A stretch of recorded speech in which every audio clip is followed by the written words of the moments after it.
Hello and welcome to the recipe for today, and this is recipe number 280, and today we are making cauliflower cheese bake. You can find this recipe on www.kitchennewbie.com. Well, how do we do it? Well, this is one of my all-time favourite dishes ever. Ever. And you'll need a medium-sized cauliflower with all those outside leaves taken off. Now, don't throw those away because you can put those into stock if you want to. If you don't they're nice. The chickens like them too. I don't boil them. I saute them in a little bit of butter with an onion and celery and a carrot, and you just add a bit of stock. Yeah. Cool. Now you need to break it into florets. Yeah. No, what do you mean, individual florets? Yeah. And what I tend to do is I cut the bigger ones, so they're all of a similar size. I mean, you'll get some quite small ones. You can't help with that, but don't throw those away. They'll just cook a bit quicker and will be a bit softer. Because what you need to do is, I find for the best flavour for this dish is to steam it. Right. I steam most of my veggies. What can I say? Just when you're cooking it, when you're cutting it, mind your fingers, because they're the most awkward things to cut. Are they? Yeah, they are. My forefinger on my left hand is evidence of the fact. See, my fingers don't work because I hold the head of the cauliflower with my left hand and use my right hand to cut them all off and then trim the stalks down. Well, you have been warned. Yes, well, it is but true. I want to get a good chopper. That chopper of mine's brilliant. I've just used it. But you can't do florets no, you can't. Unless well, you could do for a soup if you were going to chop them up small. It's one of those that you put your hand down quite quickly. At first you think you're going to break it, but never mind. It's not an advert for a chopper, is it? No. But everybody needs a good chopper. Yeah, they do. You're a good chopper. You're very good at chopping things. Indeed. Because I don't like doing things like liver, or I don't really like doing beef either. But you can't use your chopper for doing liver and beef. No, you have to use a good knife. It's a vegetable That's why chopper. I give it to you too. No, I do meat. Let's get on with it. Sorry. I'm diverting, aren't I? You are diverting. Digressed. Digressing, that's the right. word. Yeah, I digressed. You can tell we I can't think go I'm into hungry. that because it's not allowed these days to tell that story. Right, good. And then steam it for about 8 to 9 minutes. Boil it if you wish. It might take about 4 or 5 minutes boiling. But I just think the steaming adds to the flavour. And it's got to be so the stems are just soft. So you can get your knife easily through them. If they're still a bit tough, I know you're going to be cooking it again, but I personally don't like it too crunchy. If you like it crunchy, then do it to your taste. Oh, I don't like it raw. No. I also like it quite crunchy in piccalilli. Yeah, it's not bad in piccalilli. But it will get baked in the oven, obviously, but it won't cook it too much more. Yeah. So it's got to be just tender for me, or however you like it. And then just drain it and leave it in a buttered oven-proof dish. Right. A well-buttered one, because it adds to the flavour and helps it. Did you say you cooled it? Well, I don't know. No. You're just going to put it into your dish. Yeah. As long as it's well drained, you don't want any moisture in it. So what I tend to do is I use my colander, pour it in there even from the sieve, the steamer. I just pour it into that, and then I just leave it in the colander for a little while. But it's not very wet, you see, in your steamer, but you still have quite a bit of moisture. Then you'll need a good saucepan to make your roux in. Yeah. Make your roux in? Is that make your roux in. Cook's roux in? Yeah, your ROUX in. You'll need 40 grams of butter, 40 grams of plain flour. Now, the easy way of measuring that without, using your measures. Because you can do it with butter, can't you, to a certain extent? You can judge it where you 50 and even grams today, and a little bit well, less. no, not today actually. If you buy packet butter in a packet, it's got the marks on it. Have the marks but on the it other ones still. don't. You mean the soft butter? Yeah, the ones that you buy from, Well, you could use the soft butter, but Yeah, but the packet butters have always had little lines on, so you know what to get off. That's true. Well, if you take a dessert spoon, a rounded dessert spoon is about 10 grams. Right. So you can use that for your flour. So 4 spoons So of flour. 4 spoons of, dessert spoons of flour. The rounded one where you've got the same at the top as the bottom. It works a little bit for butter, but I'm never sure. I do actually measure that out, really.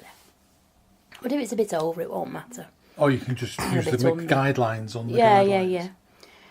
So you need to melt your butter first and sprinkle your plain flour over it while it's just melting, slowly. With a wooden spoon at this point, just mix it all in and add 1/4 teaspoon of white pepper, just sprinkle that in, and a level teaspoon of mustard. Right. You can have the made mustard or you can use the dried mustard, but remember the dried mustard you'll only need to use 1/2 teaspoon. Right. Because that's... It's strong stuff. Well, it's made mustard is half of the water, is half water. Yes, that's right. So it would be, if you make your mustard up, it's a teaspoon. Yeah. I know what I mean. So then you need your milk. You'll need 400 mils of milk because this is a very thick, unctuous sauce. Put a sprinkling of salt in if you wish, but you're going to put cheese in, so I would season it with salt. You've already added salt, haven't you? Did you say? No. No. Just pepper and mustard. Mustard, that's right. Sorry, it was mustard and not salt. Now, if you're using the dried mustard, it's easy to sprinkle in. If you're using the made mustard, I often put it in just as I'm adding the milk. So what do? You mix that up with a wooden spoon. You mix that up with your wooden spoon. The flour gets incorporated into the butter. And then you leave it to cook out just for a few seconds, not long, because you can add your milk. It'll cook out when you're boiling it later on. Does it have to be warm or cold milk? Just room temperature. Yeah, not icy cold. That because it reduces the temperature of your... and it goes all lumpy. It doesn't. No, if you whisk it, keep whisking. It just takes longer. So I tend to use. You can warm it slightly if you wish, and I just put a jug of. I've got a history with roux. Put a jug of the milk in the microwave just to warm up for a few seconds. It won't do any harm. But you don't want it hot because it cooks too quickly and then it thickens and goes lumpy. Yeah. So you pour it in gradually, and then I would change to a whisk now. Right. Preferably get one of those silicone whisks. They do a much better job than the wire whisk. It still works, but it doesn't pick up the flour off the bottom if it's starting to stick as well as one of those does. Or use a spatula, silicone spatula. Your wooden spoon doesn't actually get round quick enough. Do you know what I mean? And the other thing about a wooden spoon is you've only got a small amount of contact with the bottom. Right.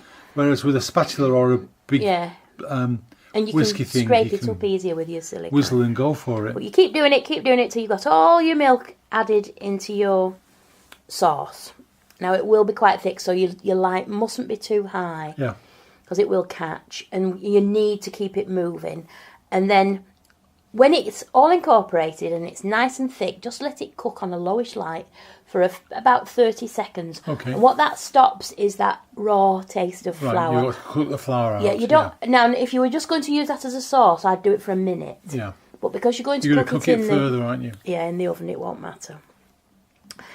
Now then, you'll need 150 grams of mature cheddar grated and 50 grams of red Leicester. Okay. It's a lot of cheese, but I like a lot of cheese. Now, so that's 200 grams of cheese in all. If you just prefer mature cheddar, then just use that. Yeah. But I love that orange, mellow, nutty flavour of red Leicester.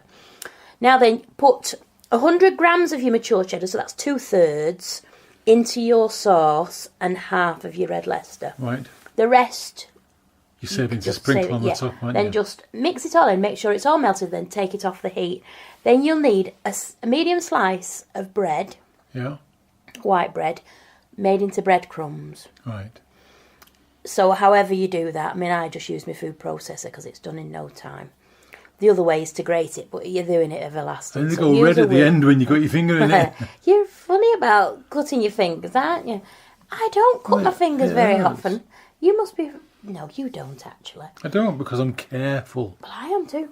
So you make that into breadcrumbs and you use 25 grams of porridge oats. Okay. Mix that in with your breadcrumbs and 1/2 to 1 teaspoon of paprika. A little pinch of salt you may need on the top, and stir in the rest of your cheese. So you've got a nice mixture. And then what you do is you put your sauce over your cauliflower, and nice and evenly, and spoon it on. And then make sure you get every last bit of your sauce, and then sprinkle over your breadcrumb mixture. Right. And this is what's going to be totally delicious. You can add a bit more cheese if you wish. I usually do. But then you need to bake it at 190. Gas mark 375 for about 25 minutes. It might be ready after 20. It depends on your oven. You want a nice dark brown rim to your dish, and all your cheese and all crispiness on the top is beautiful and crispy and bubbling. Now then, that is the most delicious thing to serve on its own with a bit of crusty bread, and you've got a delicious supper dish, lunch dish. But you can also use that as an accompaniment to other things, like if you've got a gammon steak or some bacon, some sausages. You can't beat it, I don't think. Cauliflower cheese bake.